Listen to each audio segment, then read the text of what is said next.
Assalamualaikum Pak. Waalaikumsalam. Silakan duduk Mas. Alhamdulillah kita bisa bertemu hari ini. Saya merasa senang sekali karena kita bisa bertemu lagi di kesempatan hari ini. Bagaimana kabarnya Mas? Alhamdulillah Pak, saya baik-baik saja. Tapi saya rasa agak gugup. Rasa itu wajar sih, apalagi kan ruangan ini siswa anak-anak besarnya menantikan.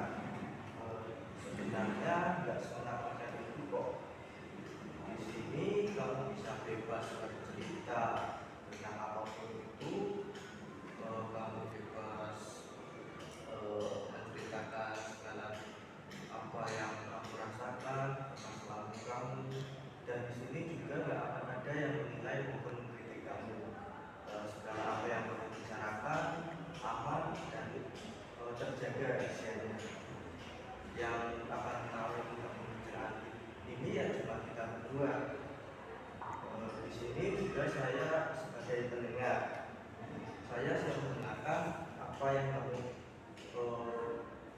bicarakan, apa yang mau kamu ceritakan, dan saya siap untuk membantunya. Jadi santai saja. Terima kasih banyak Pak. Tapi saya bingung mau mulai ceritanya dari mana. Kalau kamu bingung, mungkin kita bisa memulainya dari hal yang lebih ringan terlebih dahulu. Nanti kamu bisa bercerita tentang seharianmu ataupun pelajaran atau kegiatan lainnya. Bisa juga tentang apa yang kamu rasakan. Nah, saya biasanya itu ikut pelajaran pagi dan sore. Tapi di pelajaran itu saya merasa kesulitan Pak, khususnya pada pelajaran bahasa Arab dan membaca kitab. Saya merasa terima kasih sebelumnya kamu sudah mau bercerita tentang permasalahan kamu dengan saya.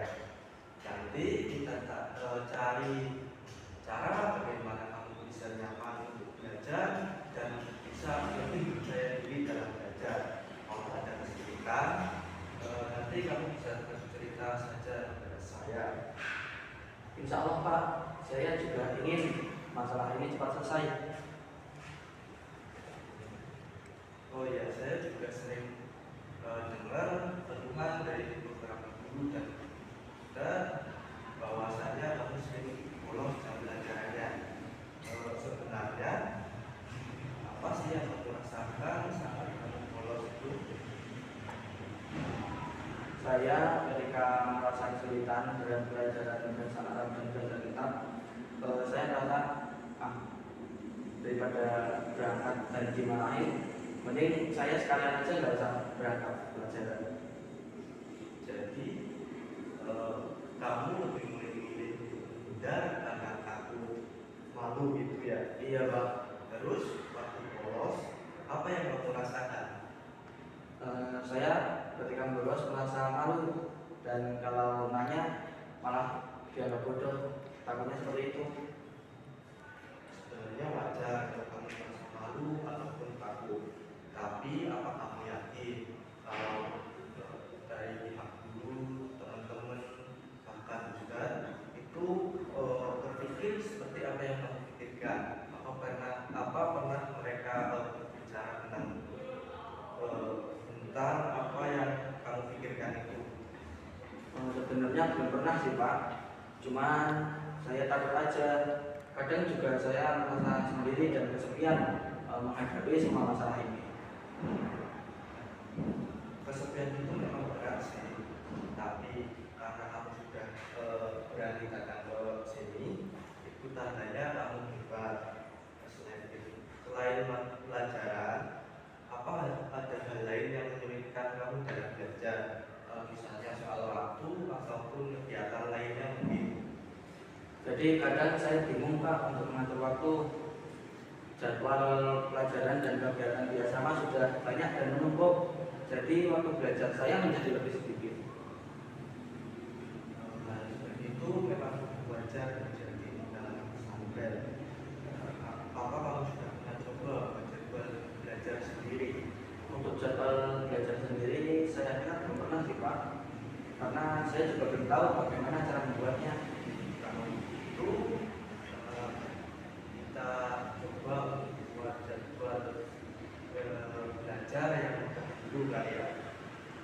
Sebagai contoh misalnya nanti kamu bisa lakukan tiap 15 menit kamu belajar untuk kosakata bahasa Arab. Itu bisa kamu lakukan di waktu senggang kamu. Misalnya kamu ada waktu senggang setelah sholat asar, kamu bisa lakukan di waktu itu. Dan kemudian nanti kamu juga bisa lakukan lagi 15 menit untuk belajar baca kitab. Itu juga bisa kamu lakukan sendiri maupun bersama temanmu. Itu dilakukan juga di waktu senggangmu. Apa ada teman yang belajar bersama? Untuk teman yang saya kira bisa saya ajak, ada Pak. Saya rasa mereka juga butuh untuk belajar bersama. Itu bagus, ada. Nanti saya juga akan ngobrol bicara dengan wali kelas dan guru kamu biar mereka juga bisa membantu kamu. Kalau kamu mau, nanti saya juga bisa membantu kamu dalam belajar. Makasih banyak Pak, saya memang masih butuh dengan banyak bimbingan. Satu hal lagi, nanti kamu cari dan buat buku kecil khusus untuk menulis apa yang menurut kamu sulit dan kamu nggak mengerti. Nanti kamu tulis itu, terus nanti kalau kita ketemu bisa kamu diskusikan dengan saya. Ide bagus itu Pak, saya jadi semangat untuk belajar lagi. Belajar itu memang butuh waktu dan usaha. Tiap orang berbeda-beda cara untuk belajar dan begitu pula kecepatan dalam belajarnya. Ada anak yang cepat dalam belajar, dia mungkin bisa belajar hanya dengan satu kali belajar sudah paham. Ada juga yang harus mengulang hingga 4 sampai 5 kali baru paham. Ada juga yang belajar dengan hanya membaca sudah paham. Ada juga yang belajar dengan mendengarkan. Itu tergantung cara kita belajar itu lebih cocok yang mana. Yang terpenting kamu jangan sampai menyerah. Ya, di dalam Islam kita juga diajarkan untuk sabar dan tawakal. Oh ya, apa kamu sudah sering berdoa meminta kemudahan dalam belajar? Kadang saya lupa Pak, tapi saya ingin belajar menjadi lebih khusyuk. Itu bagus, itu sangat penting. Ingat, sekarang kita nggak sendirian lagi. Kalau ada masalah, jangan sungkan datang ke ruang BK.